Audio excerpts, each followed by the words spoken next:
Hello, everyone. Welcome back to the podcast. Today, we're diving into what I believe is one of the most significant trade compliance developments of 2026, a development that is not just about forced labor enforcement, but about the future of tariff authority in the United States.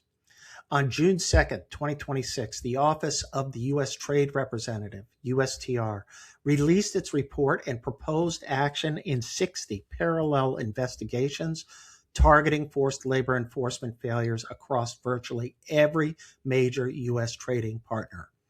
We're talking about economies that account for an estimated 99.4% of all U.S. imports. This is sweeping. This is unprecedented, and its scale under Section 301 authority. And every compliance professional and corporate counsel with any supply chain touching imported goods needs to understand what is happening here. Let me give you the context first, because the context is everything. Less than 3 weeks after the Supreme Court struck down the president's IEEPA tariffs in Learning Resources Inc. v. Trump, USTR initiated 60 parallel investigations against 59 countries and the European Union. That timing tells you exactly what this is. The Trump administration's novel emergency tariff authority was invalidated. The president's global 10% tariff under Section 122 is set to expire in late July, absent congressional action. The administration needed a durable alternative. And what they nimbly reached for was Section 301 of the Trade Act of '74, a statute with decades of judicial validation, a well-established procedural framework, and critically, a legal record-building requirement that, if done right, gives the government a much stronger defense in court. In other words, this forced labor tariff proposal is simultaneously a trade enforcement initiative and a legal architecture strategy. Those two things are inseparable when you analyze what is happening here. So let's talk about now what's actually being proposed.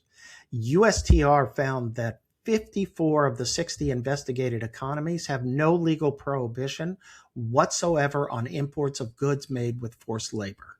The remaining 6 have prohibitions on paper, but don't enforce them. Based on those findings, USTR proposed a 2-tier duty structure.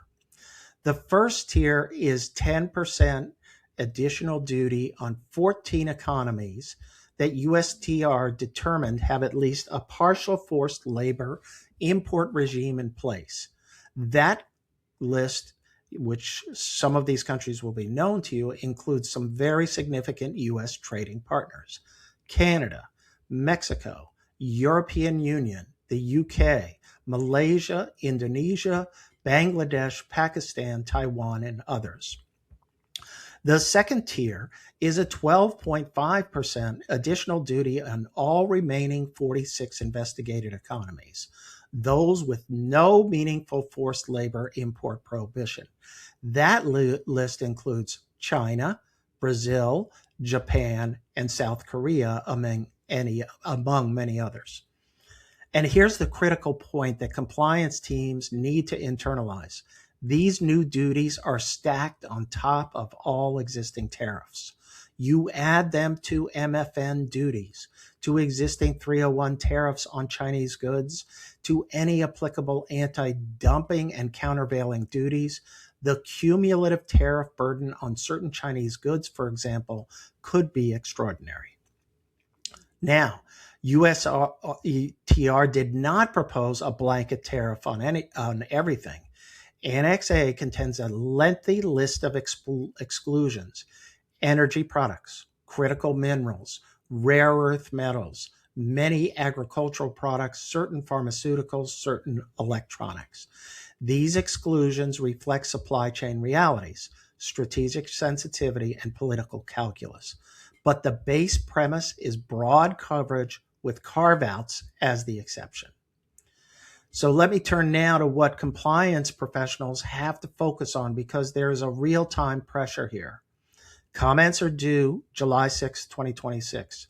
USTR hearings begin July 7th, 2026. if your company has any stake in how these tariffs are finalized, and most importers do, you have a limited window to engage. This comment period is not a formality. USTR is deliberately building an administrative record designed to withstand judicial review. Substantive, well-supported comments can and do influence outcomes in these proceedings. What should compliance teams be doing right now? First, map your supply chain exposure. Understand which of your products originate in investigated economies and model your financial exposure under both rate scenarios. Second, review Annex A exclusions carefully. HTS classification matters enormously here. Do not assume that you're covered or excluded without a thorough product-by-product analysis keyed to HTS classifications. Third, evaluate whether your forced labor compliance program gives you grounds for comment participation. Companies with robust supply chain transparency programs and meaningful due diligence may have compelling stories to tell in the record. Fourth, and this is very important, do not assume that the Uyghur Forced Labor Prevention Act compliance is sufficient protection. The Section 301 framework and the UFLPA operate independently. A product excluded from the Section 301 tariff can still be detained by CPB under UFLPA or a withhold release order if there is identified supply chain risk. And finally, let me address the legal architecture question directly because this matters for how you plan. Section 301 is procedurally heavier than emergency authority, but that procedural burden is precisely the point. It generates the administrative record that makes the action defensible.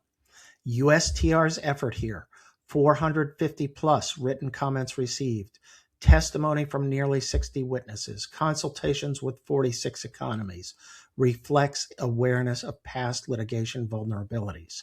The Supreme Court is currently considering a case involving whether USTR properly responded to comments when modifying prior Section 301 China tariffs. The administration is clearly trying to avoid repeating whatever mistakes led to that litigation. So whether the Section 301 forced labor tariff action ultimately survives legal challenge is uncertain, but it represents a fundamentally different risk profile than the IEEPA tariffs that were struck down. Companies need to model both the finalization scenario and the litigation scenario in their planning. The July 6th comment deadline is not far off. The strategic compliance work should start now. That's our deep dive for today. Thank you for listening, and I'll talk to you next time.